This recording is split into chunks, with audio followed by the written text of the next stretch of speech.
My daughter looked me dead in the eye and said, "You'll never understand success."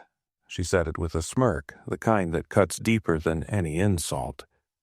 She was standing in the penthouse I helped her afford, wearing clothes my sacrifices paid for, and speaking down to the man who once worked 3 jobs just so she could have a better life.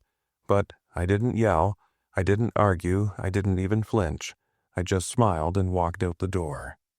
The next morning, her bank account was frozen. By noon, the police were at her office. Stick around till the end. You won't believe what happens next. Write in the comments where you're watching from, and don't forget to like, comment, and subscribe. My name is Robert James. I'm 58 years old, born and raised in a working-class suburb just outside Pittsburgh. I've never been flashy, never cared much about status. I built a life from scratch, slow, steady, and honest. I wasn't born into money. My dad was a factory worker and my mom cleaned houses. When I was 15, I started mowing lawns after school to help with groceries. By 18, I was laying drywall for construction sites. I never went to college, but I never stopped learning, either. I taught myself how to read contracts, how to file taxes, how to invest in fixer-uppers when no one else saw the value. Every dollar I made I put back into my small real estate business, one duplex at a time. Then came Ashley. My wife, Carla, and I were married 6 years before we had her. She was our miracle. The pregnancy was difficult, and we were told we might never have children. But when Ashley was born, everything changed. She had these big bright eyes and the loudest cry in the hospital wing. From the very beginning, she was fiery, bold, and determined. I used to say she didn't just arrive, she announced herself. Carla passed away when Ashley was 10. Breast cancer, it happened fast. One month, we were planning a family trip to Florida. The next, I was holding Carla's hand as she took her last breath. That was the day I stopped being just a father. I became everything. Dad, mom, tutor, chauffeur, counselor, provider. Raising Ashley alone was the hardest thing I've ever done. But I never complained. I learned how to braid hair, how to bake birthday cakes, how to sit through hours of dance recitals with a smile, even when I was running on fumes. I remember one year when money was tight and I couldn't afford both her winter coat and the heating bill. So I bought the coat and I slept in 3 layers for 2 months. Everything I did, every decision I made, every sacrifice, it was all for her. By the time she turned 18, I'd saved enough to pay her full college tuition. No loans, no debt. Just me, quietly pulling extra shifts, renting out my basement, driving my truck into the ground. I told myself, if she makes it, then I've done my job. And for a while, it looked like she was going to do just that. She went off to college, earned a business degree, made big plans about launching a tech startup. I was proud. God, I was proud. I sat through every student pitch she sent me, even the ones that made no sense. I co-signed on her first office lease. I handed her a $150,000 check from the equity of my business, without a contract, without hesitation. Because that's what fathers do, they believe. Back then, I didn't know that belief would eventually feel like betrayal. I didn't know that everything I gave her would be used as a reason to look down on me. I thought we were building something together. Turns out, I was just a stepping stone she couldn't wait to leave behind. But I wasn't angry. Not yet. At that point, I still believed she'd come around. All I wanted was a little respect, just a trace of gratitude. Instead, I got a smirk. The first sign that something had changed came after Ashley's company secured its first round of outside funding. It was a quiet Saturday morning, and I'd texted her a simple, "Proud of you, kid. Let me know when you have time for lunch." No reply. A day passed. Then 2. I tried again. Nothing. When I finally called, her assistant picked up and said Ashley was in meetings all week. I remember standing in my kitchen holding the phone thinking, Since when did I need to go through a gatekeeper to speak to my own daughter? But I gave her the benefit of the doubt. Startups were intense. I figured she'd come back around. She was just busy. That's what I told myself. Over and over, but weeks turned into months. She stopped visiting. She stopped calling. Birthdays became online. Text messages, no calls, no cards. I'd leave voicemails that went unanswered. Holidays. Sorry, Dad. I'm flying to Aspen with the team, or we're scaling right now. I can't take time off. Scaling. That word became her new religion. Scaling capital venture rounds, exit strategy. She threw around these phrases like scripture as if speaking a new language only the successful could understand. I listened to her talk to her friends once on speaker. They laughed at people who worked regular jobs, called them clock punchers. One even said, if my dad worked in construction, I'd move cities just to avoid the embarrassment. Ashley didn't correct her. She laughed along. I pretended not to hear. Then came the dinner that broke everything. She'd invited me to a downtown restaurant. Sleek, expensive, the kind where the portions are tiny and the prices are massive. She wore a designer suit, sharp heels, and carried a phone she couldn't stop glancing at. I wore my best blazer, the same one I wore to her graduation. It was a little snug now, but I still thought it looked respectable. She barely looked at me during the meal. She talked about acquisitions and how influencer equity was the new currency. She spoke about her future plans to exit before 35 and then buy into legacy tech. I didn't understand half of it. I just nodded, smiled, and tried to stay connected. I told her how proud I was, how far she'd come, how her mom would have cried if she saw her now. That's when she looked at me cold calculated. And she said, "You'll never understand success. Dad, you still think hard work and kindness matter. You don't scale hard work. You replace it." I froze. It was just what she said. It was how she said it with that faint smirk, like I was some old man clinging to a black and white world while she flew in color. There was silence at that table. She took a sip of her wine as if nothing had happened, then checked her phone again. I stared at her, trying to see my daughter, the one who used to fall asleep on my chest during thunderstorms, the one I held during her first heartbreak, the one who once cried when I missed a recital because my truck broke down. But she wasn't there. In her place sat a stranger who saw me as a liability, a living relic of everything she'd outgrown. And still, I didn't say a word. I just smiled and walked out. I sat in my truck for a long time that night.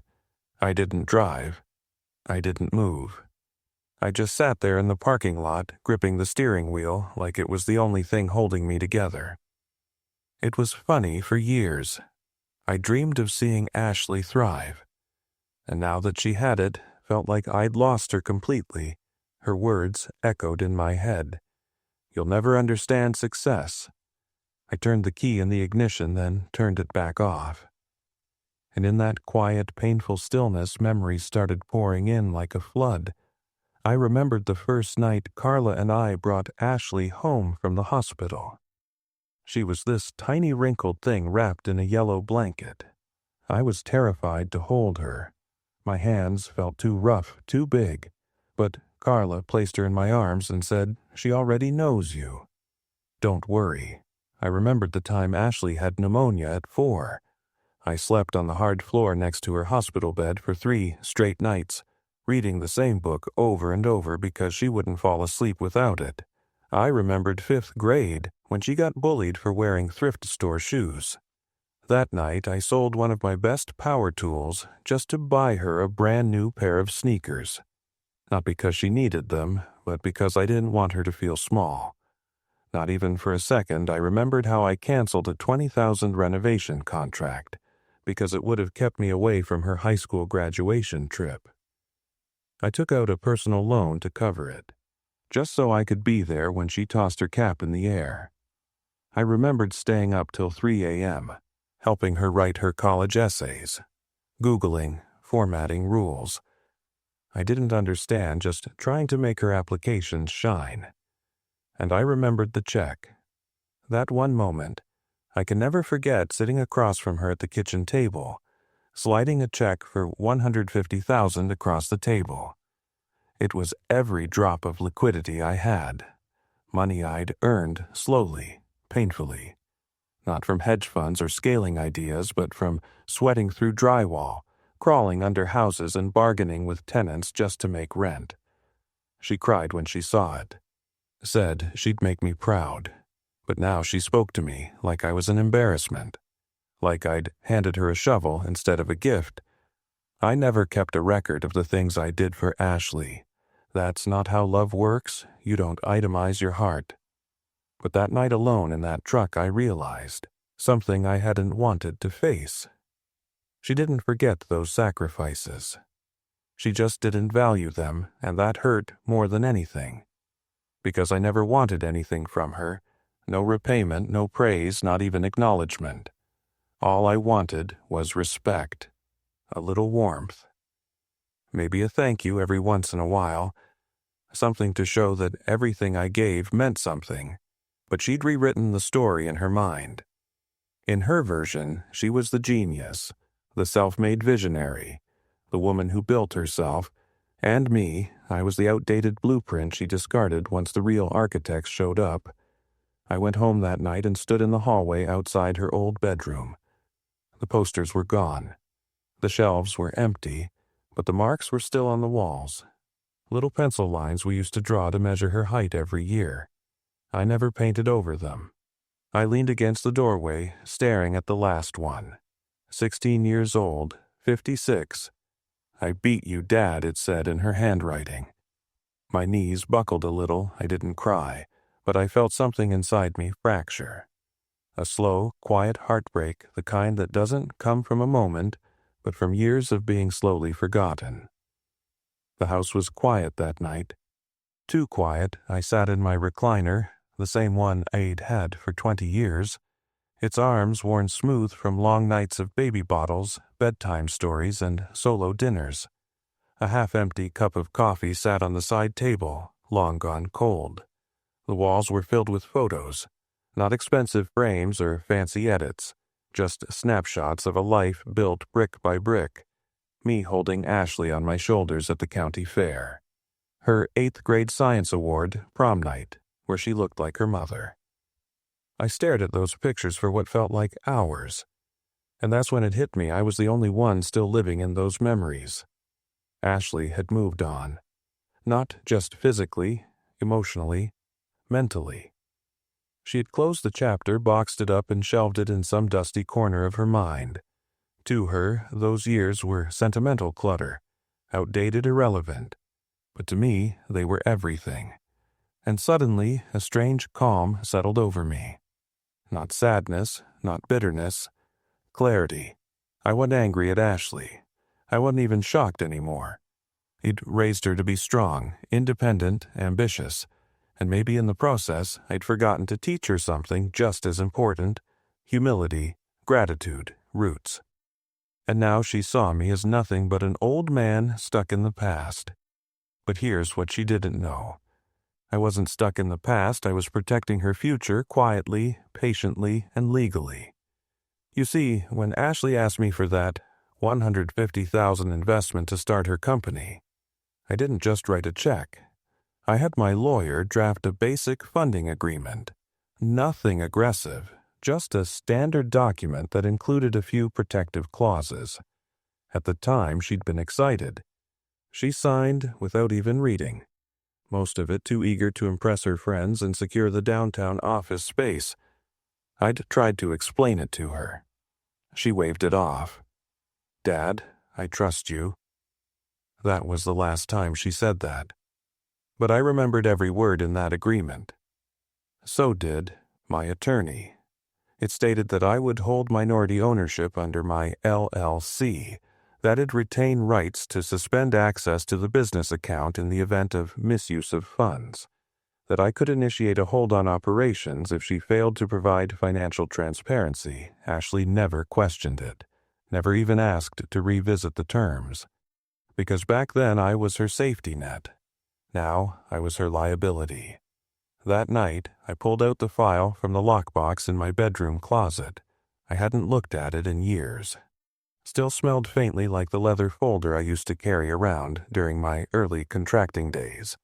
I flipped to the clause I remembered, Section 122.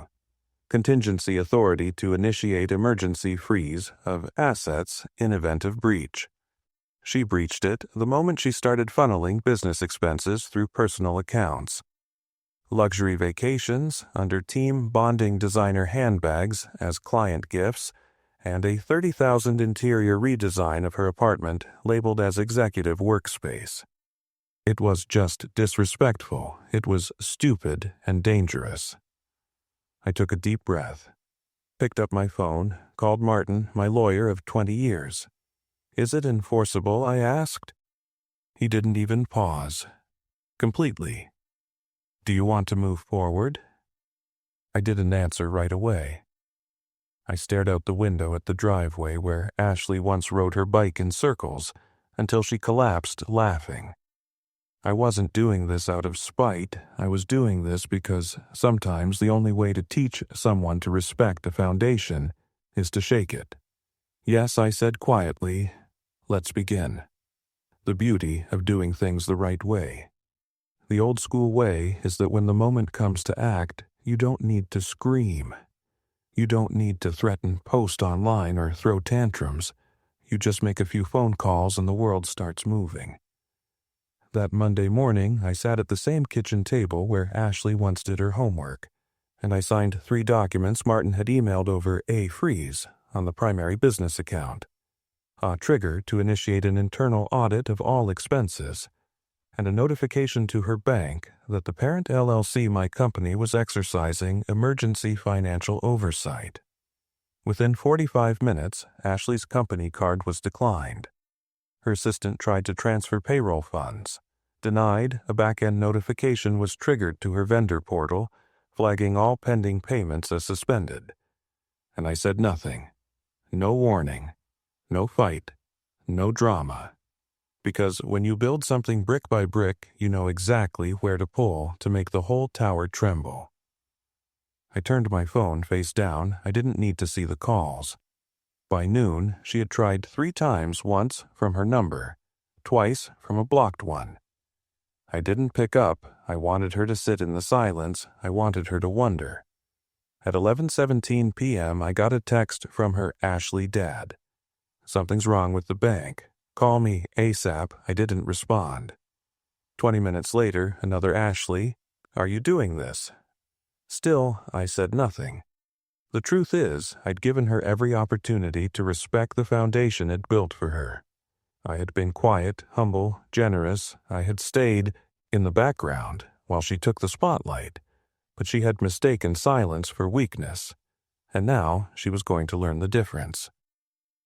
At 2:40 p.m., Martin forwarded me an email from the bank's compliance division. They had begun the standard investigative process for potential misuse of business funds, because several of her large personal charges triggered red flags. One vacation in Mykonos labeled as executive retreat, a $9,000 handbag, 2 lease payments on luxury vehicles when she only owned 1. The clauses she ignored were now in motion, and the kicker, she couldn't undo any of it. At 3:05 p.m., she sent a final message. "Ashley, you have no idea what kind of trouble this is causing. You're ruining everything I've worked for." I stared at those words for a long time. What she's worked for. Not a mention of the money I gave, the equity, the legal protection. Not a single word about the man who mortgaged half his real estate business to fund her dream. Just her image, her empire, her story. So I finally replied just 1 line. "Me read Section 122. That was it, and then I turned off my phone and went to bed early. Slept better than I had in years. Because in that moment I realized something most people never learn. Sometimes the best revenge is paperwork. I was pouring my second cup of coffee the next morning when the phone lit up again. Ashley. 3 missed calls before 8 a.m., then another from a number I didn't recognize, probably one of her lawyers or PR reps. I ignored them, then came the knock. Not at my door. At hers, I didn't witness it firsthand, but Martin had contacts. That's the thing about old-school lawyers. They know people in the right offices. What I do know is this. Around 10:35 a.m., 2 plainclothes officers walked into the lobby of her office building. They didn't cause a scene. They didn't come in with handcuffs or sirens, but they were there to serve a formal inquiry notice and begin a preliminary seizure of digital records.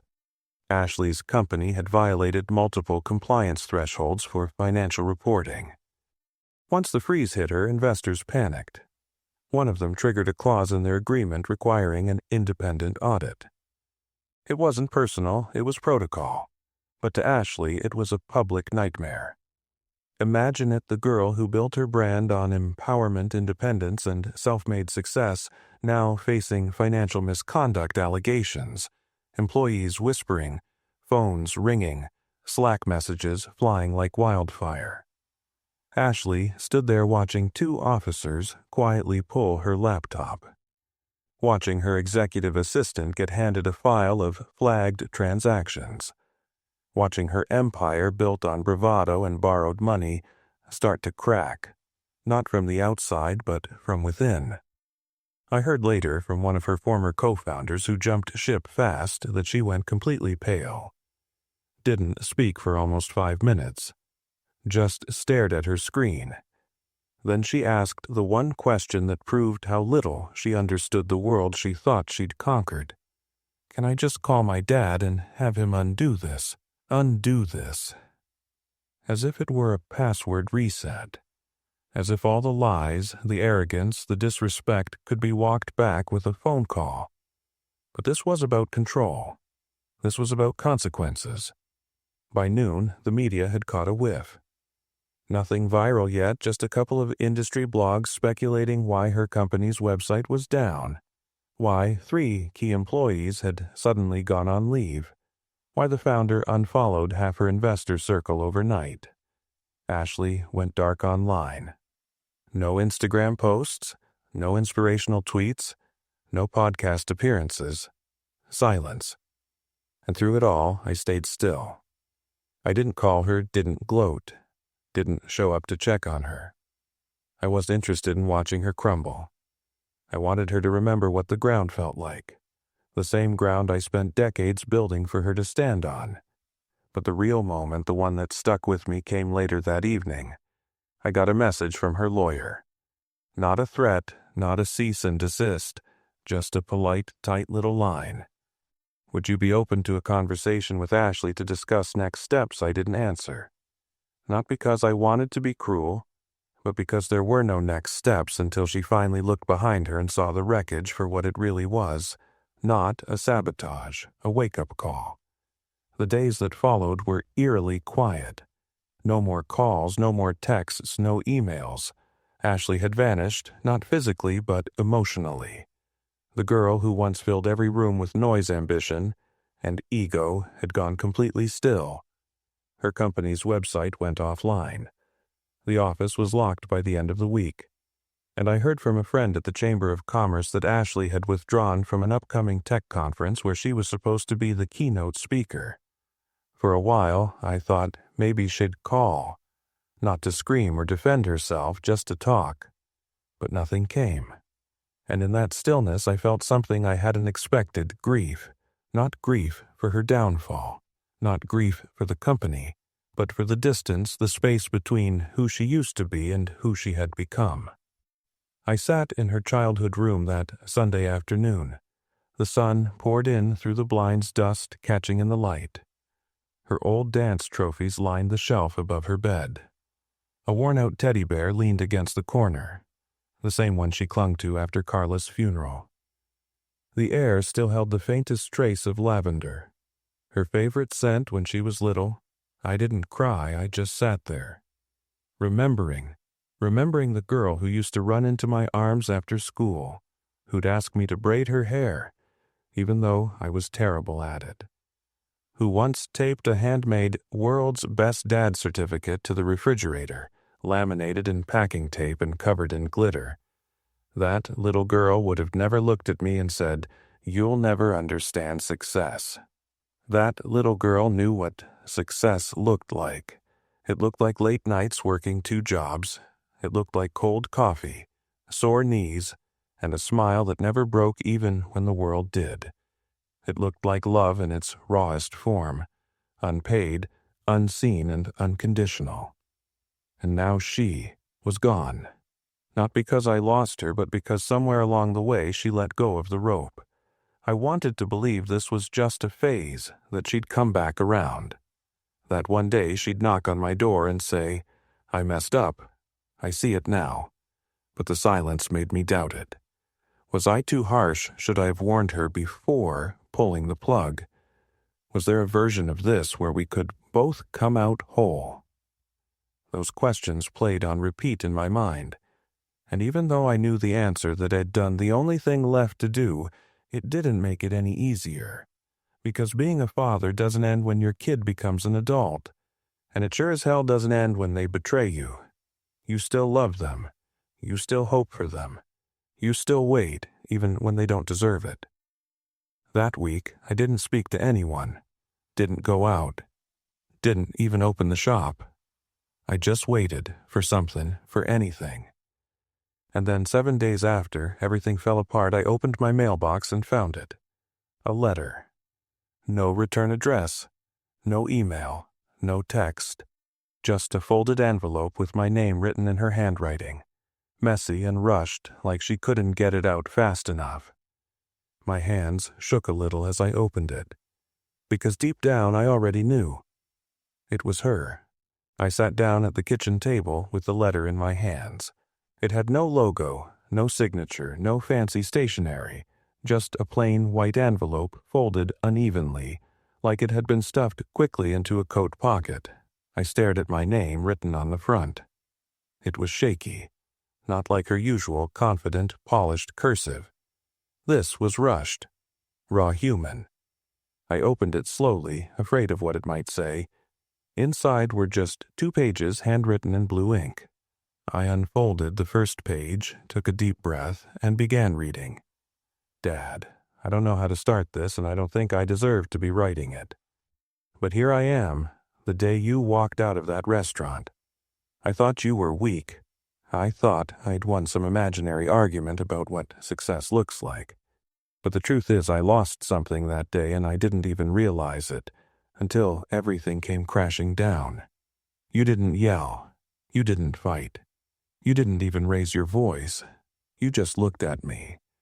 Really looked at me like I was a stranger, and it scared me, because for the first time in my life I saw disappointment in your eyes, not anger, not shame, just quiet heartbreak. I deserved worse. I paused, swallowing hard. The words felt heavier than paper. I flipped to the second page. You gave me everything, every single thing. And somehow I turned that into pride, into arrogance. I convinced myself I had built it all alone, that I was the product of hustle, strategy, intelligence. I forgot about the man who taught me how to fight by never throwing a single punch. You taught me that strength is loud, that real men don't need applause. And I ignored it all because it didn't fit into the story I wanted to tell about myself. But now I understand something I never did before. The difference between being rich and being valuable. Dad, I was rich. But you were valuable. Always. I've lost friends, investors, the company's done. But the thing that hurts most is knowing I lost your trust. I don't expect forgiveness. I don't expect anything, really.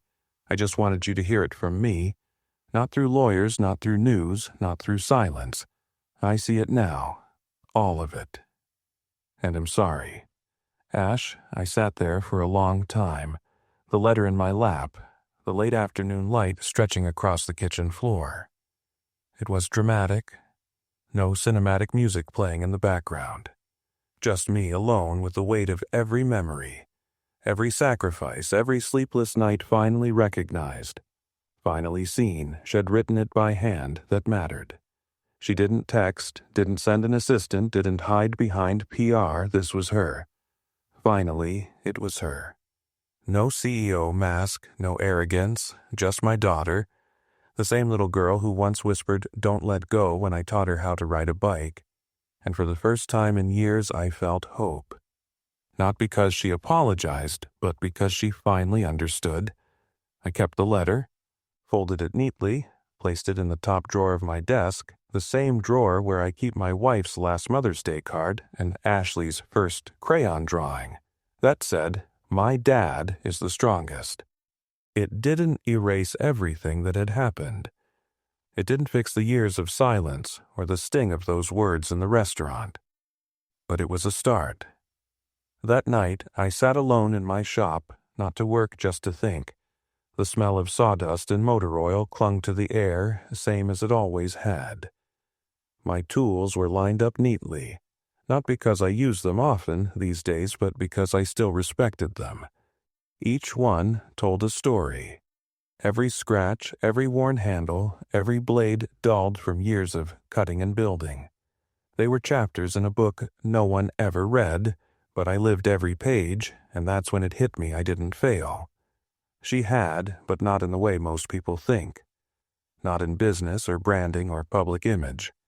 She failed at the one thing I spent my entire life trying to teach her, how to value people, but maybe she was finally learning. And in that moment I started to look at everything differently. I looked around at the framed photos, the walls I'd painted with my own hands, the hardwood floors I refinished by myself when Carla was pregnant, because I couldn't afford a contractor, but I wanted our home to feel perfect for when the baby came. I looked at the notebook where I kept all my rental schedules still written by hand in blue pen, not because I didn't know how to use a spreadsheet, but because it reminded me of how far I'd come without shortcuts. And I realized something Ashley never truly understood until recently. Legacy isn't loud, it doesn't scream, it doesn't trend, it doesn't need a TED Talk or a LinkedIn post to make it real. Legacy is found in quiet moments, in loyalty, in consistency, in presence. It's a father showing up even when he's exhausted. It's paying a bill and never telling your kid how hard it was. It's walking away from a table, not because you're weak, but because you refuse to shout just to be heard. For years, I thought maybe I hadn't given Ashley enough. Maybe I hadn't kept up with the changing world. Maybe success had passed me by and I was just too proud to admit it. But now I see it clearly. I gave her everything that matters. And if it took losing it all for her to finally understand that, then maybe it was a failure after all. Maybe this was the part of the story she needed to live in order to find her way back. Not just to me, but to herself. A week passed before I made my decision. No big declarations, no dramatic gestures. Just one quiet morning, I walked out to the garage, pulled open the old file cabinet I kept under the workbench, and took out the folder with Ashley's company paperwork. It was dusty, untouched since the day I executed the freeze. I sat down at the kitchen table, flipped to the final page, and signed the transfer of ownership back to her name. No strings attached, no legal tricks, no message attached saying "don't mess this up," just the paperwork, clean and complete. I scanned it, emailed it to Martin, and asked him to file it. He called me 20 minutes later. Surprised. "Are you sure, Robert? We could hold some equity." "Protect your interests," I just said. She already learned the lesson. That's worth more than any percentage. And this wasn't about control anymore. It wasn't about teaching her a lesson. It was about giving her the chance to stand again, but this time on her own 2 feet. Later that day, I sent her a text. My first message since everything happened. It said, "Ownership is yours. No conditions. Just take care of what's left." I didn't hear back right away, but 2 days later she called. Not her assistant, not her lawyer, Ashley herself. Her voice cracked as soon as I picked up Dad. I didn't say anything, just listened. She tried to speak again, but couldn't. I could hear her breathing hard, trying to stay composed. Then, finally, in the softest voice I've ever heard from her, softer than when she was little, she said, "Thank you." There was silence on both ends. Then I asked, "How are you doing, kid?" That's all I said. Not, "I told you so." Not, "I hope you learned something." Just that. She broke down crying. No filters, no pretending. She sobbed like she used to when she fell off her bike and scraped her knees. Like the weight she'd been carrying finally broke open. "I don't know who I became," she said, "but I don't want to be that person anymore." I didn't say she had to fix it all. I didn't demand an apology for every hurtful thing she'd ever said. I just told her what her mother used to tell both of us. The only way back is forward. That conversation didn't solve everything. We still had a long road ahead, but it was the first real step, the first honest connection in years. A small start, a new beginning. Later that week, she sent me a photo, her old bedroom now redecorated, soft colors, clean shelves, and on the desk right under the lamp sat the same teddy bear had saved all these years. It was her way of saying, "I remember, now." The public noticed her absence before they noticed her return. For weeks, the tech blog speculated, disgraced CEO under audit, Silicon Valley's golden girl goes silent. Some said she had fled the country. Others assumed she was planning a legal battle. One article even accused her of faking a breakdown to avoid responsibility, but Ashley didn't respond. No public statement, no social media post, no carefully worded PR apology. She just disappeared quietly and completely. And then one day she came back. Not with a podcast appearance or a splashy comeback campaign, but with a photo. One single photo posted to her. No silent Instagram. A small room. No filter. No caption. Just Ashley sitting on a folding chair in a classroom, smiling softly. Behind her was a whiteboard with the words "Financial Literacy for First-Generation Students, Session 1. That post didn't go viral. It didn't hit explore pages or rack up 1 million likes. It got a few hundred comments, most from confused followers asking what she was doing. But I knew she had gone back to the beginning, back to something real. Later that week she called again. "Dad, I'm volunteering at a nonprofit," she said, "teaching teenagers how to manage money, how to avoid the mistakes I made. It's small, but it feels right." There was a long pause, then she added, "And it's the first time I've walked into a room without feeling like I had something to prove." That hit me harder than anything, because Ashley had spent so long performing, building a persona, crafting an image, trying to impress strangers who would forget her name in 6 months. But now she was just present. She told me she'd stepped away from the company completely, that she'd let it go, not out of shame but because she knew it wasn't built to last. It was a castle made of mirrors, beautiful but hollow. Some investors ranted online, a few tried to sue, but she didn't flinch. She showed up to every meeting, signed every form, answered every question. She owned all of it. And over time the noise faded. She stopped being a headline, and slowly something better started forming in its place. She was invited to speak at a small business school in Denver, not as a success story, but as a cautionary tale. She stood in front of a room full of hopeful young entrepreneurs and said, "I had everything except humility, and I lost it all because I thought respect came from titles, not from how you treat people." I wasn't there, but she sent me a video, and when I watched it, I didn't see the CEO. I didn't see the girl who mocked me at dinner. I saw my daughter, not perfect, not polished, but real, and more importantly aware. She had found something most people never do. The courage to let go of who she pretended to be and become who she truly was. It's strange, the things you remember. I was sitting on the back porch, coffee in hand, blanket over my knees, watching the sun rise over the pine trees behind the house. The same view I'd stared at for over 20 years. But that morning, something felt different. Lighter. Not because the world had changed, but because I had stopped carrying so much of it. Ashley texted me that morning. Not a long message, just 3 words. "Morning, old man?" It made me laugh out loud. That was her mother's nickname for me when we were first married. The fact that she remembered or maybe just heard it once and held on to it meant more than I could say. We hadn't talked about the company again, or the police, or the audit.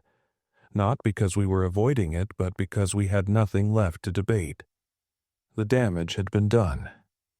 The lesson had been learned. And now we were just trying to be human again. She started visiting on Sundays. Sometimes she brought groceries. Sometimes she didn't say a word. Just sat with me, helped organize old tools, or swept the shop floor without asking. And it hit me. This was success. Not the company, not the money, not the headlines or the followers or the speeches. Just a quiet Sunday, a daughter beside her father. No cameras, no status, no need to prove anything to anyone. I realized then that the greatest thing I ever built wasn't the properties, the LLC, or even the funding deal that triggered the whole collapse. It was her. Even with all the pain in between, the disrespect, the arrogance, the betrayal, underneath it all, I had raised a girl strong enough to come back and face it. And I was proud. Not because she found herself, or became humble, or changed careers. I was proud because she saw me. Really saw me. Not as some outdated worker who didn't understand success, but as the man who made sure she never had to go without. The man who showed up, who stayed, who kept building, even when no one clapped. She once told me, "You'll never understand success." Now, I know she didn't mean it as a fact, she meant it as a defense. Because back then she didn't understand it either. But now she does, and she sees it in the cracks, in the sacrifices, in the silence, in the long drives, the late nights, the bent back, and the bruised ego. In the foundation laid by a man who never needed applause to know his worth. That's the final truth. You don't raise kids for praise, you raise them for the day they finally understand what you gave up and who you were when they weren't looking. And when that day finally comes, you don't need an apology. You just need that look, that quiet, honest look that says, "I get it now," and that is enough. She visited again last weekend. It was raining, a slow, steady drizzle tapping against the windows. We didn't do much, just sat at the table with warm mugs of coffee between us. No phones, no distractions, just silence, the good kind. At one point, she looked around the kitchen and smiled. "You haven't changed a thing," she said. I chuckled. Why would I? Everything I built still works. She nodded slowly, then glanced at the picture frame on the shelf, an old photo of the two of us taken right before her first day of kindergarten. I had one arm around her, and the other holding her Dora the Explorer lunchbox. She was missing a front tooth, grinning wide. I looked exhausted, but happy. She stared at that photo a little longer.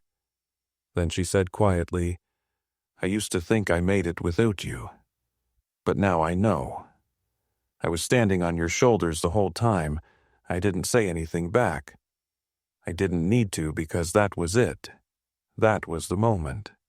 The full circle, the understanding, the respect. It didn't come in the boardroom or in an award speech or on a LinkedIn post filled with hashtags. It came in a quiet kitchen on a rainy day between a father and the daughter who finally saw him. Not for what he gave, but for who he always was. And if you've made it this far, then maybe you know someone like that too. A father who never bragged. A parent who sacrificed in silence. A person who gave everything and asked for nothing in return. Maybe it's time you reach out, or maybe it's time you finally hear them. Because in the end, it's not about success. It's not about money. It's about what you leave behind when no one's watching. She thought I was done. She thought I was broken, but I was the one who taught her everything, even how to fall. What would you have done in my place? Would you have frozen her account or just walked away for good? Drop your thoughts in the comments. I'm reading every single one. If this story made you feel something, share it. Don't forget to like, subscribe, and hit the bell icon so you never miss stories that hit this deep. And tell me, where are you watching from? I'll be there in the comments, just like always.